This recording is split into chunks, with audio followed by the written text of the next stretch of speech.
Good evening, Trump's family. Welcome back to my channel. Have a good night, everyone, and God bless you. Alright, the following is a collection of news from Patriots. Let's get into the news this late Sunday night. We're also getting reports from individuals like Benny Johnson reporting in the area telling us that they're getting rashes and irritation on their skin, burning sensations on their face and in their mouth, a sore throat because the air quality has gotten so contaminated, it's become so toxic, that merely existing there seems to have negative health consequences. Those are real problems that actual American citizens are currently facing. And honestly, that's one problem of the many of the plethora of issues and crises that Americans face on a daily basis. And of course, as we know, many of these issues have become exponentially worse. Under the non-existent leadership of the Brandon regime, it seems nearly impossible to get the Biden administration or the unit party establishment to tackle any domestic issue effectively, whether it comes to the monetary policy issue that's driving Americans into poverty, the border crisis, the crime crisis, the drug crisis, the cartel crisis, gang-infested neighborhoods, the police crisis. It's nearly impossible to get any concrete action on any of that. It's extremely hard to get a real concrete plan and allocate spending to get the job done. Building a border wall, no hope. That'd be racist. The price tag for Donald Trump's border wall was supposedly $8 to $12 billion in planning. There's some reports that are claiming that it could cost up to $21.6 billion. I think that might be a little bit of a stretch. But anyways, let's say $20 billion to solve an actual systemic crisis at the southern border, a Democrat systemic crisis, human smuggling and illegal migration, human suffering in American streets being inundated with contaminated illegal substances. Now, of course, you can't get funding for that. You can't get funding for common sense policy, a common sense project that would save people's lives, significantly reduce human trafficking, and protect American citizens and American sovereignty. No, of course not. But over $100 billion to protect the Ukrainian border, to launder money and continue to enrich Eastern European oligarchs are no problem there. And now even going further, paying for social programs in Ukraine and paying for government pensions. It's unjustifiable. This government, the unit party, establishment Republicans alongside of the establishment Democrats, and of course, the progressive Democrats who will literally just go along with anything, it seems, as long as it's the current trend, the current thing, or as long as it involves wasting taxpayer dollars. They don't give a damn about the challenges and grievances that American citizens face, and they show it to you with their actions. Their words say one thing, their actions tell a very different story. They don't care, and they will continue to waste money on a bunch of globalist cabal nonsense as they ignore actual suffering within the United States borders. It's yet again another slap in the face from Washington, and people really wonder why Donald Trump is so popular. People really wonder why Donald Trump won in 2016 in such a monumental landslide. It's back to the politics of old, the status quo of old, selling out the American people to the benefit of everybody else, going from America first to America last, or America first to Ukraine and the globalist New World Order as the first priority. And then some significant news. Well, this is highly relevant. Don't you love it when this kind of thing happens? A certain topic enters public discussion.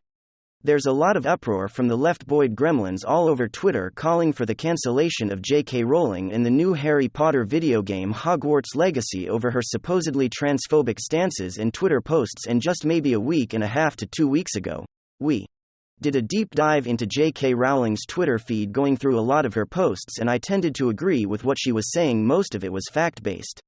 And lately, she seemed to be taking issue with the housing of male inmates in the female sections of prisons, citing multiple cases of abuse and violence, to which, of course, I generally agreed with her concern. That was the discussion back then. And then 2 weeks later, maybe even less than 2 weeks later, pretty much perfect timing. We get the data, we get the stats. You know, Joe Biden's health secretary, or I don't know exactly what the individual's title is, us Assistant Secretary of Health, Rachel Levine or Levon. This individual keeps trying to make her supposedly science-based arguments related to these issues by appealing to people's compassion and emotion, something that keeps popping up lately. Those who attack our community are driven by an agenda of politics, and it has nothing to do with medicine. It has nothing to do with science. It has nothing to do with warmth, empathy, compassion, and understanding. They are rejecting the value of supportive medicine, rejecting well-established science, and simply rejecting basic human compassion. Okay, folks, human compassion, Most human compassion and decency. Yeah. Sounds real facts based in science based. I personally rather stick to the actual data, the hard, irrefutable facts. So let's have a conversation. Let's really seal the deal here and nip this one in the bud and talk about the facts. Let's have a discussion about the gender debate without emotions, without political bias, just with the data. Alright, folks. So after the left tried cancelling J.K. Rowling for tweets like this, going after disgraced, now officially resigned Nicola Sturgeon, and our policies of putting violent male felons in prison housing complexes with women after the left's outrage over this clear, bigoted transphobic attack. Well, we have the data. 9 in 10 particular individuals identifying as a particular way in Canada's prisons are violent, and nearly half are convicted of sex crimes. Based on this study, a new Canadian study found that 9 in 10 male inmates who identify as a particular identity were incarcerated, and nearly half of them are offenders of the abusive adult CHI.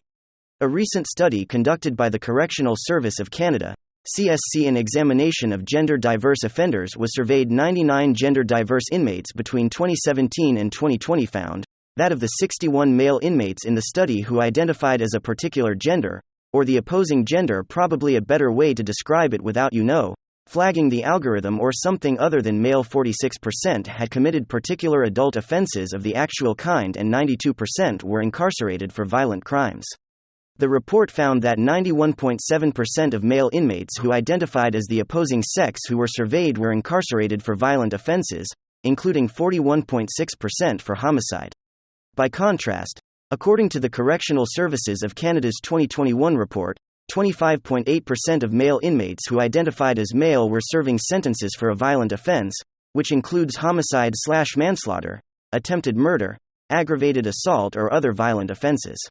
Additionally, the researchers determined that 62.7% of male inmates who identified as the opposing sex had a low reintegration potential, 39.3% required maximum security, and 74.6% had high static risk, which refers to a high level of risk that an individual will reoffend based on factors that are relatively unchangeable, are static.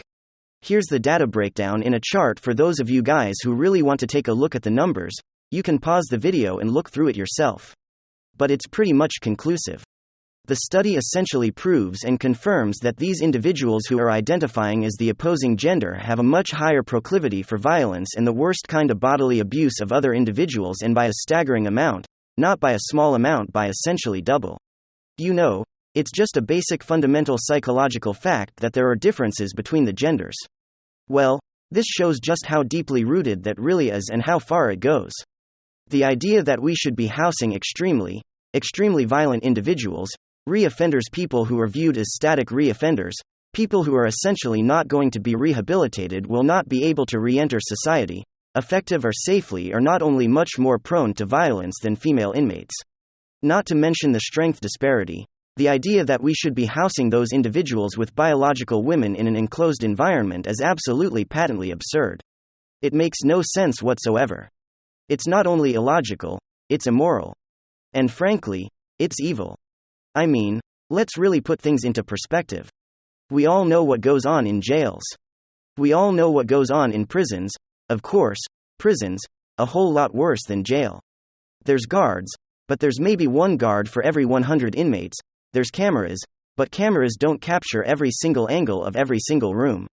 There's blind spots, the inmates know this, where essentially locking in extremely violent men are much more powerful than the female inmates in enclosed areas, and in some cases, in private cells together. I mean, please, let's appeal to some basic common sense. If any leftwards are listening, does that make sense to you? Is that logical? Is that a situation you would want to put yourself in, or a loved one? And to me, it's crazy. I think about the women in my life. The chances are basically 0% that any of them would ever be locked up. But God forbid, or just for the sake of conversation, hypothetically, my fiancé, or my sister-in-law, my mother, or some of my cousins just happen to find themselves in a situation where they're stuck in a woman's prison. And you ask me what I want my loved one, the women that I love in my life, to be locked in an enclosed environment with extremely violent biological men. I mean, the answer would instantaneously be no. That's absolutely insane.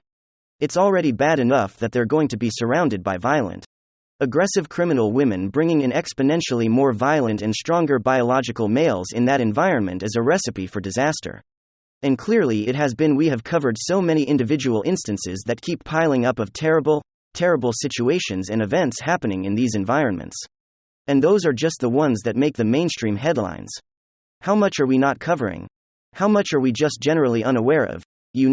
Every time somebody gets assaulted in prison, whether it be in the male or the female section, whether it be a severe incident, or a relatively minor incident, it's not headline news, anytime that happens, and in many cases, you just don't even hear about it. There's a code of silence. There's not much snitching going on in these kinds of environments. We all understand the way it works in the criminal world. How much of it is going unreported? How much of it is truly happening? We don't know. But what we do know is that it is happening. And the fact that it's happening at all is already a reason to be deeply, deeply concerned. And now you have the data: 91.7% of biological males identifying as the opposing gender have an extremely violent background, and a high proclivity to reoffend and be violent. 91.7%. We're not talking about people who are guilty of tax fraud. We're talking about the worst offenses imaginable that carry the heaviest penalties. I'm sure it's lovely at all to make these kinds of decisions, battles, these situations based purely off of your emotions, of how you feel off the social media cloud that you get from virtue signaling this faux sense of compassion, love, compassion, but human compassion. But we're talking about real life consequences. Here we're talking about people's lives, people's safety, the safety of women, which I believe is sacred. It's probably not something that we should be making decisions on based on whatever the cultural norm is based on, however we feel during the day or that particular time.